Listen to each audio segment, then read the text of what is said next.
ஆங்கிலத்தில் சொல்லும்போது ருபீஸ் அப்படிம்பா. 100 ருபீஸ், ருபீஸ் 100, ருபீஸ் 1000, 1000 ருபீஸ். அந்த ருபீஸ்ங்கிறது பன்மையில அங்க 1 ருபி 2 ருபீஸ்.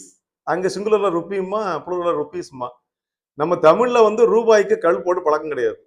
மரபு கிடையாது. ரூபாய்கள்னு சொல்லக்கூடாது. ரூபாய் தான். 1 ரூபாய், 10 ரூபாய், 15 ரூபாய், 50 ரூபாய், விலை 100 ரூபாய். அது எத்தனாயிரம் ரூபாய் இருந்தாலும் சரி, 1000 ரூபாய், லட்சம் ரூபாய், கோடி ரூபாய். கோடி ரூபாய்கள், 1 கோடி, 2 கோடி ரூபாய்கள்.